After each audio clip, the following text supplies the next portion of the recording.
Hello friends ఎలా ఉన్నారు? ఈరోజు మనం 2019లో రిలీజ్ అయిన 'అండర్ యువర్ బెడ్' అనే మూవీ స్టోరీ గురించి డిస్కస్ చేద్దాం. ఈ మూవీలో ఒక అబ్బాయి తన క్రష్ ఇంట్లోకి వెళ్లి ఆమె బెడ్ కింద దాక్కొని డైలీ ఆమె చేసే పనులను చూస్తూ ఉంటాడు. ప్రస్తుతం ఇతని క్రష్‌కి పెళ్లయిపోయి ఒక చైల్డ్ కూడా ఉంటుంది. అసలు ఇతను ఎందుకని ఆమె బెడ్ కింద దాక్కుని ఉన్నాడు అనే విషయం గురించి మీరు గనక తెలుసుకోవాలని అనుకుంటే ఈ వీడియోని ఎక్కడ కూడా స్కిప్ చేయకుండా లాస్ట్ వరకు చూడండి. ఇక మనం ఆలస్యం చేయకుండా ఈ మూవీ స్టోరీ గురించి తెలుసుకుందాం రండి. ఈ మూవీ స్టార్టింగ్‌లో మనకి నవోటో అనే వ్యక్తిని చూపిస్తారు. ప్రస్తుతం ఇతను ఒక ఇంట్లో ఆ ఇంటి ఓనర్స్‌కి తెలియకుండా వాళ్ళ బెడ్ కింద దాక్కుని ఉంటాడు. అలాగే ఇతను ఆ ఇంట్లో జరుగుతున్న ప్రతి విషయాన్ని కూడా చాలా సీక్రెట్‌గా గమనిస్తూ ఉంటాడు. అప్పుడే ఒక అమ్మాయి చాలా ఫాస్ట్‌గా నడుచుకుంటూ బెడ్‌రూమ్‌లోకి వచ్చి బెడ్ పైకి ఎక్కి కూర్చుంటుంది. అదే టైంలో ఒక అబ్బాయి చాలా ఫాస్ట్‌గా బెడ్‌రూమ్‌లోకి వచ్చి బెడ్ పైకి దూకుతాడు. దీని తర్వాత ఆ బెడ్ చాలా ఫాస్ట్‌గా ఊగుతుంది.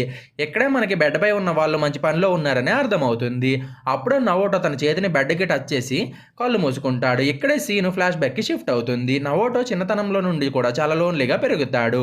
అతను ఎప్పుడూ కూడా చాలా సాడ్‌గా ఉండేవాడు. ఎందుకంటే నవోటోకి హ్యాపీనెస్ అంటే ఏంటో కూడా తెలీదు. నవోటో స్కూల్ టీచర్స్ గాని, అతనితో చదివే స్టూడెంట్స్ గాని ఎవరు కూడా నవోటోతో పెద్దగా మాట్లాడేవారే కాదు. నవోటో కాలేజ్‌కి వెళ్ళిన తర్వాత కూడా అతని సిట్యుయేషన్ చేంజ్ అవ్వదు. సో దాంతోనే నవోటో అసలు ఈ ప్రపంచంలో నేను ఒకడిని ఉన్నానని ఎవరికైనా తెలుసా లేదా అని చెప్పి అతను ఎప్పుడూ కూడా ఆలోచిస్తూ ఉంటాడు. ఇది ఇలా ఉండగా వన్ డే నవోటో క్లాస్ రూమ్‌లో ఉన్నప్పుడు అతని వెనకాల ఉన్న ఒక అమ్మాయి అతన్ని పేరు పెట్టి పిలుస్తుంది.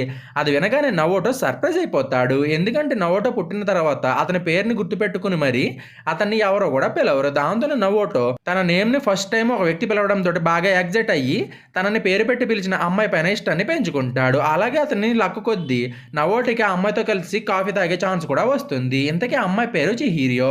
చిహిరియో చాలా ఫ్రెండ్లీగా ఉంటుంది. ఆమె ఎప్పుడూ కూడా చాలా హ్యాపీగా నవ్వుతూ వాగుడుగా ఇలాగా వాగుతూనే ఉంటుంది. ఇప్పుడు చిహిరియో నవోటోతో మాట్లాడుతూ ఉన్నప్పుడు నవోటో కూడా కొంచెం ఓపెన్ అయ్యి ఆమెతో మాట్లాడడానికి ట్రై చేస్తాడు. అలాగే వీళ్ళిద్దరు చాలా సేపు కబుర్లు చెప్పుకుంటారు. బట్ ఆ నెక్స్ట్ డే నుండి నవోటోకి మళ్ళీ చిహిరియో తోటి మీట్ అయ్యే ఛాన్స్ అనేది రాదు. అలాగే 11 ఇయర్స్ గడిచిపోతాయి. 11 ఇయర్స్ గడిచిన తర్వాత కూడా నవోటో ఇంకా లోన్లీగానే ఉంటాడు. అలాగే అతను ఎవరితోనూ మాట్లాడకుండా తన లైఫ్‌ని గడిపేస్తూ ఉంటాడు. నవోటో తన లైఫ్‌లో హ్యాపీగా ఉన్న రోజు ఉంది అని అంటే అది చిహిరియోని మీట్ అయిన రోజు మాత్రమే. నవోటో చిహిరియోతో గడిపిన ప్రతి చిన్న విషయాన్ని కూడా గుర్తు చేసుకుంటూ ఆమెను తలుచుకుంటూ ఉంటాడు. నవోటో ఎప్పుడు కూడా చిహిరియో ఎలా ఉంటుంది, ఆమె నవ్వితే ఆమె ఫేస్ ఎలా ఉంటుంది, ఆమె హెయిర్ ఏ టైప్‌లో ఉంటుంది, ఆమె బాడీ నుండి ఏ విధమైన స్మెల్ వస్తుందని చెప్పి ఆమెని తలుచుకుంటూ ఉంటాడు. అలాగే ఈ నవోటో గాడు తన రూమ్‌లో చిహిరియోకి సంబంధించిన ఒక పెద్ద ఫోటోను కూడా పెట్టుకుంటాడు. దాంతో పాటు ఇతను ఒక డాల్‌కి చిహిరియో డ్రెస్ వేసి దానిలో చిహిరియోని చూసుకుంటూ దాంతోటి కాలక్షేపం చేస్తూ ఉంటాడు. అలాగే ఇతను 11 ఇయర్స్ నుండి ఆమె జ్ఞాపకాలతోటే తన లైఫ్‌ని గడిపేస్తాడు. ఇదిలా ఉండగా వన్ డే నవోటో తన్ని చిహిరియో మళ్ళీ ఒకసారి నా పేరు పెట్టి పిలిస్తే బాగుండని అనుకుంటాడు. మిగతా వాళ్ళకి ఇదంతా కూడా చాలా నార్మల్ విషయంలాగా అనిపిస్తుంది. బట్ నవోటోకి మాత్రం ఇది తన జీవిత లక్ష్యము. ఇప్పుడు ఈ నవోటో గాడు తన జీవిత లక్ష్యాన్ని నెరవేర్చుకోవడానికి చిహిరియో ప్రస్తుతం ఎక్కడ ఉంది, ఆమె ఏం చేస్తుందని తెలుసుకోవడానికి తన ఇన్వెస్టిగేషన్‌ని స్టార్ట్ చేస్తాడు. అలా అతను చాలా సేపు రీసెర్చ్ చేసి ఫైనల్‌గా చిహిరియో అడ్రస్‌ని కనుక్కుంటాడు. ప్రస్తుతం చిహిరియో మ్యారేజ్ చేసుకొని ఒక బిడ్డకి జన్మనిచ్చి హౌస్ వైఫ్‌గా తన లైఫ్‌ని లీడ్ చేస్తూ ఉంటుంది. ఈ విషయం తెలియగానే నవోటో ఆమె అడ్రస్‌కి వెళ్లి ఆమె ఇంటి ముందు నిలబడి కాలు కాలిన పిల్లిలాగా అటు ఇటు తిరుగుతూ ఉంటాడు. యాక్చువల్‌గా ఇతను చిహిరియో బయటకు వచ్చి తనని చూసి గుర్తుపట్టి తనని ఒకసారి నవోటో అని పిలుస్తుందని చెప్పి నవోటో చాలా ఆశపడి ఆమె ఇంటి ముందే తిరుగుతాడు. బట్ నవోటో ఎంత వెయిట్ చేసినా కానీ ఆమె బయటికి రాదు. కానీ నవోటో మాత్రం ఇంకా ఆమె కోసం పడిగాపులు కాస్తూనే ఉంటాడు. అప్పుడే ఫైనల్‌గా చిహిరియో కూడా తన ఇంటి నుండి బయటికి వస్తుంది. అలాగే ఆమె నవోటో పక్క నుండి నడుచుకుంటూ వెళ్ళిపోతుంది. కానీ అతన్ని గుర్తుపట్టదు. నవోటో చిహిరియోని చూడగానే ఆమె చాలా మారిపోయిందని రియలైజ్ అవుతాడు. చిహిరియో మొహంలో ఇదివరకట్లాగా స్మైల్ అండ్ హుషారు అసలు ఉండవు. అలాగే ఆమె బాడీ లాంగ్వేజ్ కూడా పూర్తిగా మారిపోతుంది. దాంతోపాటు ఆమె మొహం చాలా బాధతోటి నిండిపోయి ఉంటుంది.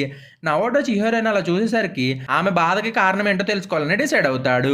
అలాగే ఇతను చిహిరియో వాళ్ళ ఇంటికి ఎదురుగా ఒక హౌస్‌ని రెంట్‌కి తీసుకొని అందులో ఒక ఫిష్ అక్వేరియం షాప్‌ని ఓపెన్ చేస్తాడు.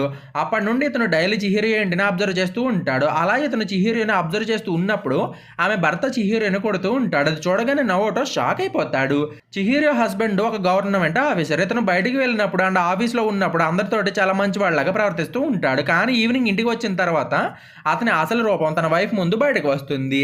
నవోటో చిహిరియోని అబ్జర్వ్ చేస్తూ ఉన్నప్పుడు అతనికి చిహిరియో ఒంటి పైన చాలా గాయాలనేవి కనిపిస్తాయి. అప్పుడే నవోటో చిహిరియో ఇంట్లో అసలు ఏం జరుగుతుందో తెలుసుకోవాలని డిసైడ్ అవుతాడు. కానీ ఆ విషయం గురించి ఎలా తెలుసుకోవాలి అనే విషయం గురించి నవోటోకి అర్థం కాదు. కానీ వన్ డే చిహిరియో అనుకోకుండా నవోటో షాప్‌కి వస్తుంది. అలాగే ఆమె నవోటోని చూసినా గానీ అతన్ని అసలు గుర్తుపట్టదు.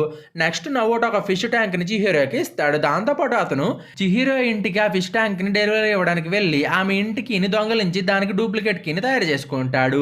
నెక్స్ట్ ఇతను చిహిరియో వాళ్ళ ఇంట్లో ఎవరూ లేని టైం చూసుకొని ఆమె ఇంట్లోకి వెళ్ళి ఒక లైటర్‌లో మైక్రోఫోన్‌ని సెట్ చేసి దాన్ని బెడ్‌రూమ్‌లో పెట్టి వస్తాడు. ఆ రోజు నైట్ నవోటో చిహిరియో వాళ్ళ ఇంట్లో ఉన్న మైక్రోఫోన్ ద్వారా వాళ్ళ రూమ్లో వస్తున్న వాయిస్‌లని అండ్ సౌండ్స్‌ని విని చిహిరియో భర్త ఎంత పెద్ద శాడిస్టో అర్థం చేసుకుంటాడు. యాక్చువల్‌గా చిహిరియో హస్బెండ్ చిహిరియోని చాలా బ్రూటల్‌గా టార్చర్ చేస్తాడు. అలాగే అతను చిహిరియోని ఒక బానిసలాగా ట్రీట్ చేస్తూ ఉంటాడు. సో, ఇప్పుడు నవోటోకి చిహిరియో ఒక హెల్ప్‌లెస్ సిట్యుయేషన్‌లో ఉంది అనే విషయం గురించి అర్థమవుతుంది. బట్ అతనికి చిహిరియోని ఆమె ఉన్న సిట్యుయేషన్ నుండి ఎలా బయటపడేయాలో అర్థం కాదు. ఎందుకంటే చిహిరియోకి నవోటో ఎవరో కూడా గుర్తుండడు కదా మరి. సో, దాంతోనే నవోటోకి ఏం చేయాలో అర్థం కాక చిహిరియోని డైలీ అబ్జర్వ్ చేస్తూ ఉంటాడు. అలాగే ఇతను డైలీ చిహిరియో వాళ్ళ మాటలను వింటూ మైక్రోఫోన్ బ్యాటరీస్ అయిపోయినప్పుడు ఆ బ్యాటరీస్‌ని చేంజ్ చేస్తూ ఉంటాడు. అదే టైంలో చిహిరియో కూడా తన ఇంట్లో ఎవరో గాని బయట వ్యక్తి తిరుగుతున్నాడు అనే ఫీలింగ్ అనేది కలుగుతుంది. బట్ ఆమె దాని గురించి పెద్దగా పట్టించుకోదు.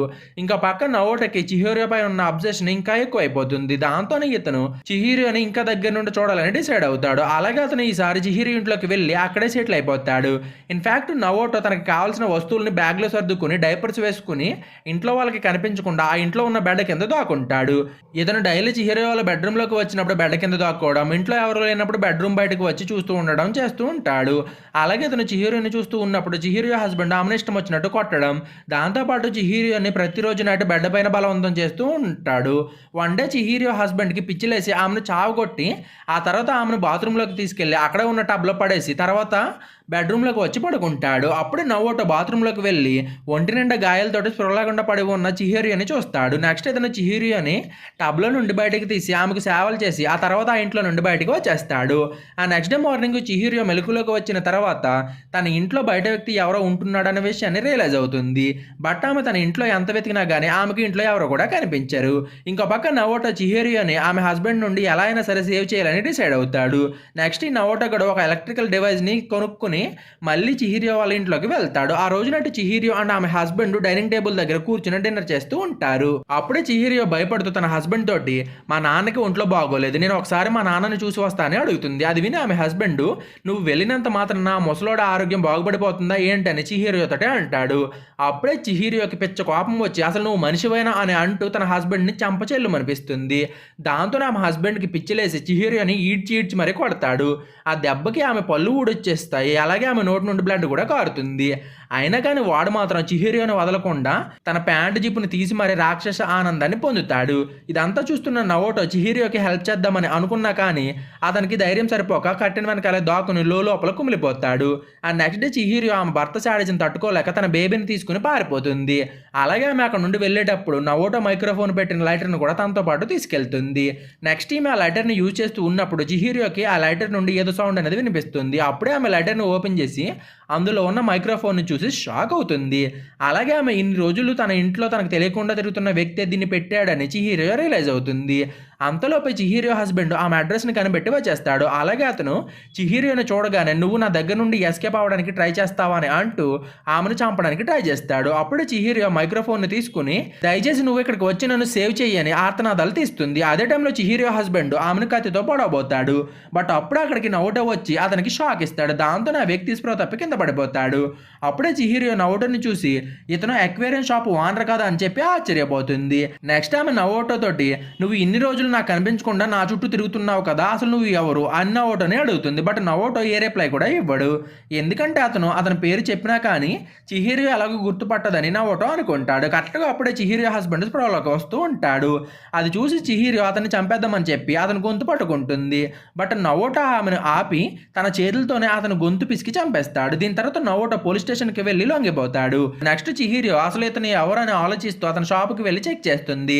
అప్పుడే ఆమెకు నవోటో ఇంట్లో చాలా ఫొటోస్ అనేవి కనిపిస్తాయి. అందులో చిహిరియో కాలేజ్ డేస్లో నవోటో అండ్ మిగతా స్టూడెంట్స్తో కలిసి దిగిన ఫోటో ఒకటి దొరుకుతుంది.